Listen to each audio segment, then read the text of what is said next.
I want to talk about systems of colonialism and how they have created the foundation for neo-colonialism. And so I just used a lot of complicated words. So let's kind of break this down. So colonialism, obviously, systems of colonialism are the institutions, infrastructure, and other systems set up by colonizing powers.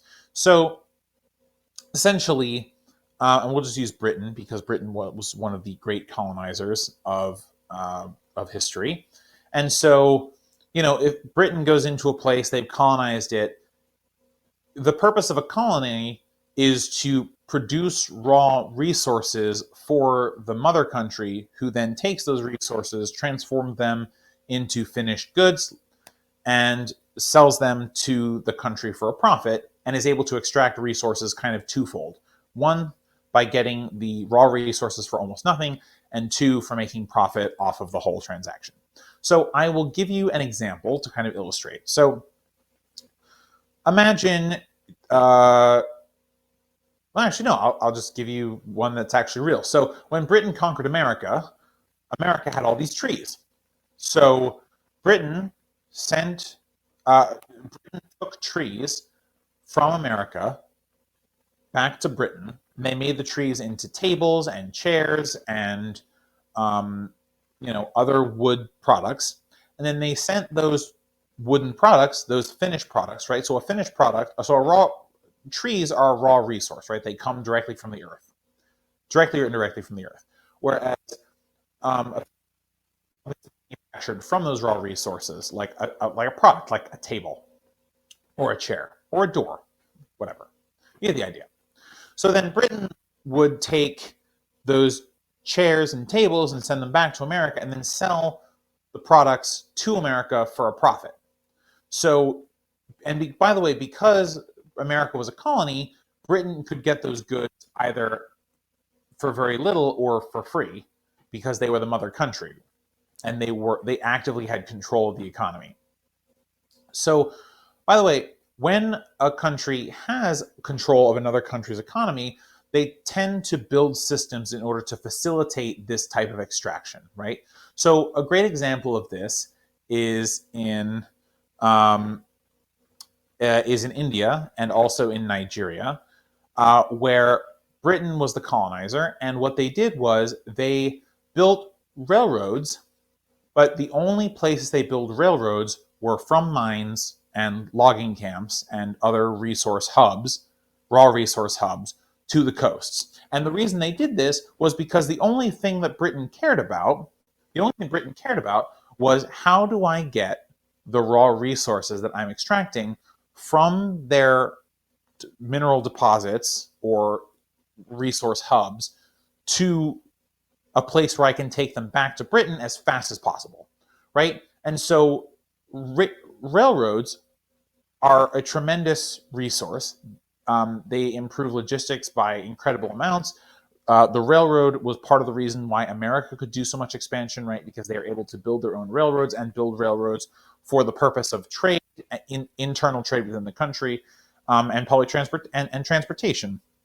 And railroads have been a significant economic boon where they have been able to be built for the benefit of the people living in the country with the railroads.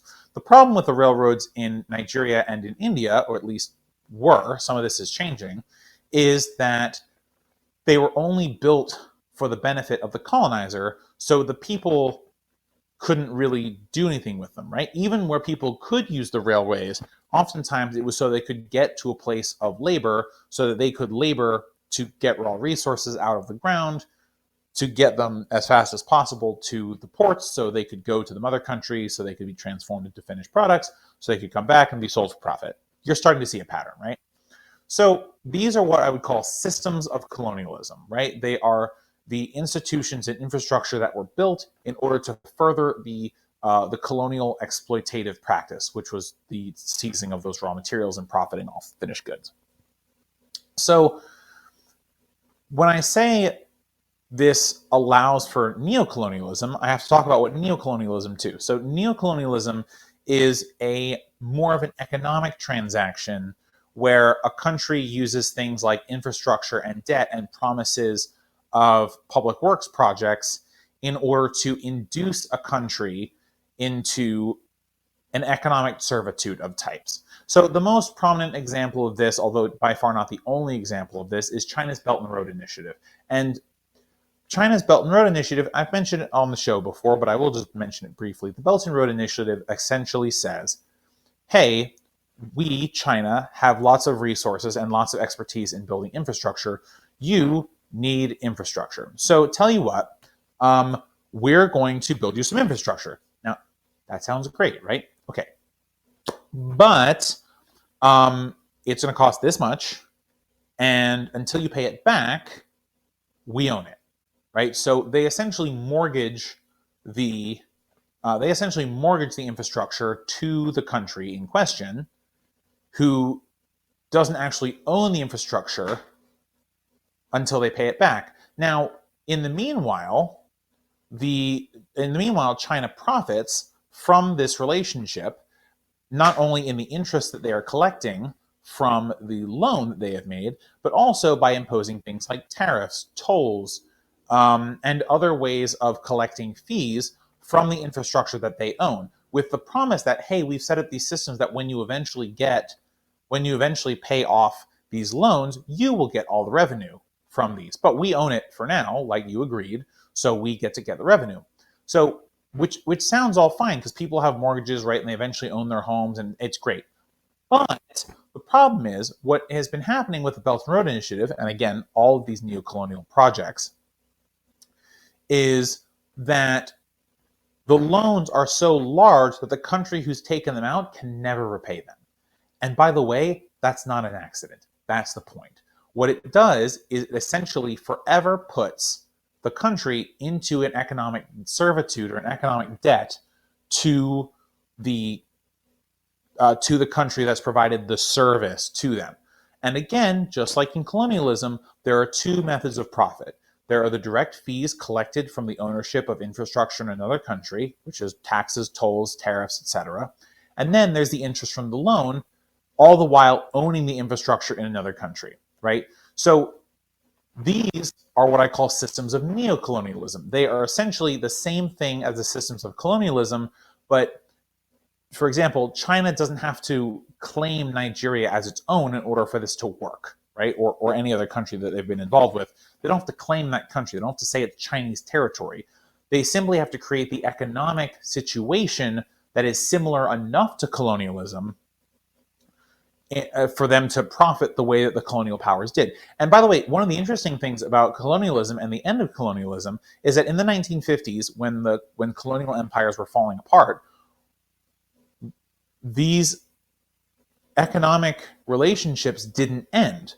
So essentially, the economy was so thoroughly built to be a colonial economy that when these countries gained independence, political independence, it didn't really matter to the colonizing country because at the end of the day, sure, they lost things like extra soldiers and things of that nature, direct influence type things, but they essentially continued to keep profiting off the system because they had set up the system where the only thing that the newly formed country could do was produce raw resources because there was no manufacturing, and the only way to get manufactured goods was to buy them, oftentimes from the country who had recently stopped colonizing them.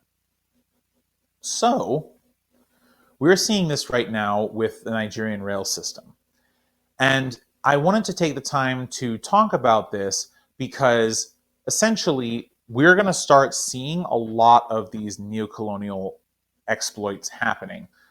China is doing it through their Belt and Road Initiative. America feels threatened by this. We're trying to do it in Latin America. I don't think we have a fancy schmancy name for it, but essentially it's the same basic thing. You're going to see a lot of countries starting to do this, trying to use the fact that these countries are desperately in need of infrastructure because they were so taken advantage of in the colonial period, and they haven't had the resources to correct the infrastructure gaps. Now, the only people who have enough resources to build the infrastructure for them are people who are going to put them back in a colonial type situation and not actually help them. By the way, the United States was doing this for a while through the IMF, essentially, through the World Bank, essentially forcing countries to behave as the U.S. wanted them to in exchange for loans to keep their country's social services afloat. So these neocolonial practices aren't new. It's not just China who's doing them. America's doing them too through their influence of the IMF and the World Bank. But you will start to see I imagine you will start to see other former colonial powers work like this because we are starting to see, independent countries need to reach out to create to modernize, right? And especially in terms of climate change and other things, there's going to be lots of parasitic countries like the US and China who are going to offer their services to modernize these countries, but at the same time, it's going to put these countries in a debt that they can never repay, and it's simply going to extend the colonialism that these countries worked so hard and lost so many people to achieve. Thanks for watching this video, guys. If you liked it, throw a like on it, share with your friends, and subscribe for more of our content. You can also find all of our videos and clips on youtube.com. Just search Let Them Eat Bread and you'll find all of our content. Alright guys, see you next time. Bye for now.